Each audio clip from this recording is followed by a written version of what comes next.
ሰላም ጤና ይስጥልኝ አድማጭ ተመልካቾቻችን፣ ለዕለቱ ወደ ያዝነው ዋና ዋና ጉዳዮች እናልፋለን። አብራችሁን ቆዩ።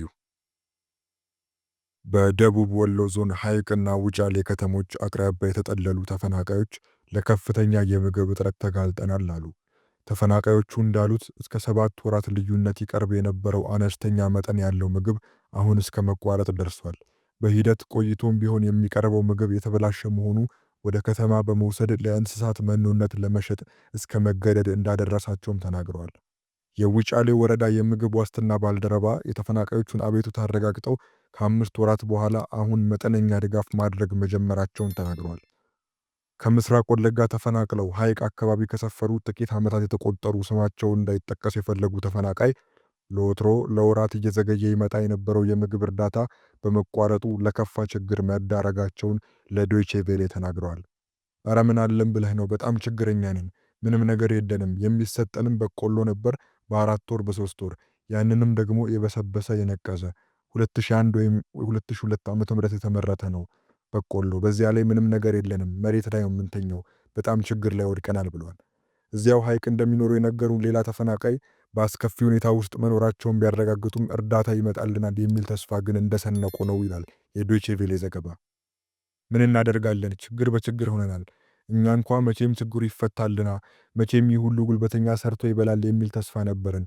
የእርዳታው እንኳን የሚያረካ አይደለም። አልሐምዱሊላህ ተኝቶ ማደሩም አንድ ነገር ነው ብለዋል።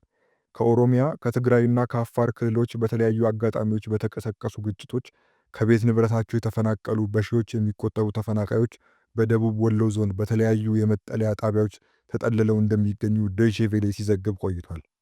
አንድ የአፋር ክልል አዳይቱ ተፈናቃይ በአምባሰል ወረዳ ከደረሱ አሁን 5 ዓመታት ማስቆጠራቸውን ይናገራሉ። የሰብአዊ እርዳታና መጠለያ ፍለጋ አስቸጋሪ ዓመታት ማሳለፋቸውን የገለጹት ተፈናቃዩ አሁን ከሱዳን ጭምር ወደ አካባቢው በርካታ ተፈናቃዮች እየደረሱ መሆናቸው ችግሮቹን እያወሳሰበው እንደሚገኝ ነው የገለጹት። በዚያው እኔ በመጣሁበት 2013 ከትግራይ ብዙ ማህበረሰብ መጣ። ከዚያ ከአፋርም ከኦሮሚያም መጣ። አሁን እየጨመረ ነው የመጣው። ከዚያ አሁን ደግሞ ከሱዳንም መጥተዋል። በጣም ብዙ ማህበረሰብ ነው ከሱዳን የመጣው አሁን ብለዋል። በአካባቢው የተፈናቃዮችና ስደተኞች መጨናነቅ ራሱን የቻለ መጠለያ ጣቢያ እንዳይኖር አድርጓል የሚሉት ተፈናቃዮች የሃይማኖት ተቋማትን ጨምሮ በተበታተነ ሁኔታ ውስጥ መገኘታቸው የሰብአዊ እርዳታ ለማግኘት የሚያደርጉትን ጥረት ተስፋ አስቆራጭ እንዳደረገባቸው የተናገሩት። በቃ ምንም መፍትሄ የለንም። አሁን ብዙ ነገር ጠይቀናል። መጠለያ ካምፕ ጠይቀናል። ተደራጅተን ጊዜያዊ ኮንቴይነር እንኳን እንዲሰጠን ጠይቀናል። መልስ ግን የለንም። ተፈናቃዩ አሁን በ7ም በ8ም ወር የምትመጣውን እርዳታ እየጠበቀ መኖር ሆኗል። ተስፋ የለንም አሁን ብለዋል።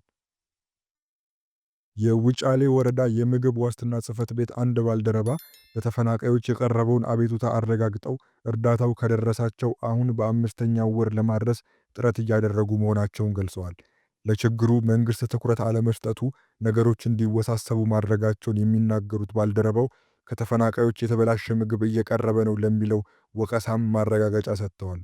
ያው የትኩረት ማነስ ነው። መንግስት ትኩረት ሰጥቶ እየደገፋቸው አይደለም። ይህም ደግሞ የሚሰጠው ጥራቱን የጠበቀም ይህን ያህል አይደለም። በቆሎ በ4ም በ5ም ወር ነው የሚሰጣቸው። ከላይ የሚመጣው ብዙ መፍትሄ እየሰጣቸው እንዳልሆነ የገለጹት የአደጋ መከላከል ባለሙያው ለጊዜው እንደ መፍትሄ የወሰዱት የአካባቢውን ማህበረሰብ በማስተባበር አካባቢያዊ መፍትሄ በማበጀት ላይ ያተኮሩ መሆናቸውን ገልጸዋል። የደቡብ ወሎ ዞን ጽሕፈት ቤት በቅርቡ በማህበራዊ መገናኛ ገጹ ባወጣው መረጃ ለአደጋ ተጋላጭ የህብረተሰብ ክፍሎች በኢትዮጵያ ፌዴራል አደጋ ስጋት ኮሚሽን እየቀረበ ያለ የሀገር ውስጥ የበቆሎ ምርት ነው ብሏል። አክሎም በከፊልና ሙሉ በሙሉ የተበላሸ በቆሎ እያጋጠመ መሆኑን ጠቅሷል።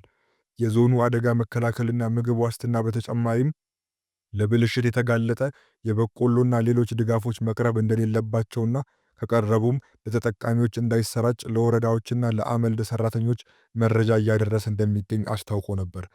ዘገባው የዶይቼ ቬለ ነው። በናይጄሪያ ታጣቂዎች ከ200 በላይ ተማሪዎችን ከትምህርት ቤት አግተው ወሰዱ። በማዕከላዊ ናይጄሪያ የሚንቀሳቀሱ ታጣቂ ቡድኖች አርብ ዕለት ወደ አንድ የካቶሊክ ትምህርት ቤት በመግባት ከ200 በላይ ተማሪዎችን አግተው መውሰዳቸው ተሰማ። ይህ በዚህ ሳምንት የደረሰ ሁለተኛው የጅምላ እገታ ነው። እገታው የተፈጸመው በኒጀር ግዛት ፓፖሪ በሚገኘው የቅድስት ማርያም ትምህርት ቤት ሲሆን ባለስልጣናቱ በጸጥታ ስጋት ምክንያት ሁሉም አዳሪ ትምህርት ቤቶች በጊዜያዊነት እንዲዘጉ ትዕዛዝ ሰጥተው ነበር። የናይጄሪያ ክርስቲያኖች ማህበር እንደገለጸው አርብ ማለዳ ታጣቂዎች ወደ ትምህርት ቤቱ በመግባት 215 ተማሪዎችና 12 ሰራተኞችን ወስደዋል። ናይጄሪያ ከቅርብ ቀናት ወዲህ በታጣቂ ቡድኖች የሚፈጸሙ አዲስ ጥቃቶችን እያስተናገደች ነው። ሰኞ ዕለት በኬቢ ግዛት ከሚገኝ አዳሪ ትምህርት ቤት ሙስሊሞች ናቸው የተባሉ ከ20 በላይ ሴት ተማሪዎች ታግተው ተወስደዋል። በኳራ ግዛት የሚገኝ አንድ ቤተ ክርስቲያን የአምልኮ ስነ ስርዓቱ በቀጥታ ስርጭት እየተላለፈ በተፈጸመ ጥቃት 2 ምዕመናን ሲገደሉ 38 ደግሞ ታግተው ተወስደዋል። ፕሬዝዳንት ቦላ ቲኑቡ እነዚህን የጸጥታ ጉዳዮች ለመፍታት በሚል በዚህ ሳምንት መጨረሻ በደቡብ አፍሪካ የሚካሄደው የቡድን 20 ጉባኤ ላይ እንደማይሳተፉ አስታውቀዋል። እንደ ፖሊስ ገለጻ በአካባቢው ሽፍታ ተብለው የሚጠሩት እነዚህ ታጣቂዎች አርብ ዕለት ማለዳ 1 ሰዓት አካባቢ ወደ ቅድስት ማርያም ትምህርት ቤት በመግባት ተማሪዎችን ከማደሪያቸው አፍነው ወስደዋል። የአካባቢው ነዋሪ የሆኑት ዶሚኒክ አዳሙ ሴት ልጆቻቸው በቅድስት ማርያም ትምህርት ቤት ቢማሩም አለመታገታቸውን ገልጸው ሁሉም ሰው ደካማ ነው፣ ሁላችንንም ያስደነገጠ ነው ብለዋል። አክለውም በሀገራችን ባለው የጸጥታ ሁኔታ ህዝቡ እየተማረረ ነው ይላሉ። አንዲት የተጨነቀች እናት ደግሞ እያለቀሰች እድሜያቸው 6 እና 13 የሆነ የእህቶቿ ልጆች መታገታቸውን ትነግራለች። ወደ ቤት እንዲመጡ ብቻ ነው የምፈልገውም ብላለች። የኒጀር ግዛት ባለስልጣናት ሴቶችና ወንዶች በሚማሩበት የትምህርት ቤት ጥቃቶች እየጨመሩ መምጣታቸውን ተከትሎ አዳሪ ትምህርት ቤቶች እንዲዘጉ የተሰጠውን ትዕዛዝ ችላ ብሎ ነበር ብለዋል። በሚያሳዝን ሁኔታ የቅድስት ማርያም ትምህርት ቤት የክልሉ መንግስትን ሳያውቅ ወይም ፈቃድ ሳይጠይቅ እንደገና በመክፈት የመማር ማስተማሩን ተግባር ቀጥሏል። በዚህም ተማሪዎችና ሰራተኞችን ሊወገድ ይችል ለነበር አደጋ አጋልጧል ብሏል በመግለጫው። ትምህርት ቤቱ ለፖሊስ መግለጫ ምላሽ አልሰጠም። የጸጥታ አካላት የታገቱትን ተማሪዎች ለመታደግ በማሰብ ጫካዎች ውስጥ ፍለጋ እያካሄዱ ነው ሲል ፖሊስ ተናግሯል። ጥቃቱ የደረሰው የዩናይትድ ስቴትስ ፕሬዝዳንት ዶናልድ ትራምፕ በናይጄሪያ ክርስቲያኖች ጥቃት እያስተናገዱ ነው ካሉና የሀገሪቱ መንግስት ውንጀላውን ውድቅ ካደረገ በኋላ ነው። በዚህ ወር መጀመሪያ ላይ ትራምፕ የናይጄሪያ መንግስት ክርስቲያኖች እንዲገደሉ መፍቀዱን ከቀጠለ ወታደሮቻቸውን እንደሚልኩ ተናግረው ነበር። ሐሙስ ዕለት የአሜሪካ የመከላከያ ሚኒስትር ፔት ሄግሴት ከናይጄሪያ የብሔራዊ ደህንነት አማካሪ ጋር ባደረጉ ስብሰባ አገራቸው በክርስቲያኖች ላይ የሚደርሰውን ጥቃት ለማስቆም አስቸኳይና ዘላቂ እርምጃ እንድትወስድ ጥሪ አቅርበዋል። ሄግሴት ዩናይትድ ስቴትስን የሚያሰጉ አሸባሪዎችን ለመከላከልና ለማጥፋት ከናይጄሪያ ጋር በመተባበር በጥምረት ትሰራለች ሲሉ ተናግረዋል። በአገር ውስጥ ሽፍቶች ተብለው የሚታወቁት ወንጀለኛ ቡድኖች ሰዎችን አግተው የማስለቀቂያ ገንዘብ መጠየቃቸው የተለመደ ነው። በሰሜን ምስራቅ የጂሃዲስት ቡድኖች ከ10 ዓመታት በላይ ከመንግስት ጋር ሲዋጉ ቆይተዋል። በአካባቢው የሚካሄዱ ግጭቶችን የሚከታተሉ ድርጅቶች አብዛኞቹ ጥቃቶች የሚፈጸሙት በሰሜን የሀገሪቱ ክፍል በመሆኑ የእነዚህ ቡድኖች ታጣቂዎች ሙስሊሞች ናቸው ይላሉ። በሀገሪቱ ማዕከላዊ ክፍል በአብዛኛው ሙስሊም በሆኑ አርብቶ አደሮችና በክርስቲያን አርሶ አደሮች መካከል ከባድ ግጭት ይቀሰቀሳል። ይሁን እንጂ ተንታኞች እንደሚናገሩት እነዚህ ብዙውን ጊዜ ከሃይማኖት ይልቅ እንደ ውሃ ወይም መሬት ባሉ አለመግባባቶች የሚቀሰቀሱ ግጭቶች ናቸው።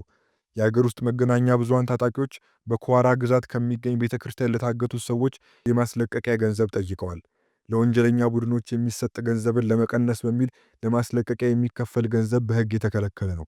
ሰኞ ዕለት በኬቢ ግዛት በማጋ ከተማ ከታገቱት ተማሪዎች መካከል 2ቱ ማምለጥ የቻሉ ሲሆን 23ቱ ግን አሁንም በታጣቂዎቹ ቁጥጥር ስር ናቸው። በጥቃቱ 2 ሙስሊሞችም ተገድለዋል ይላል ዘገባው የቢቢሲ ነው።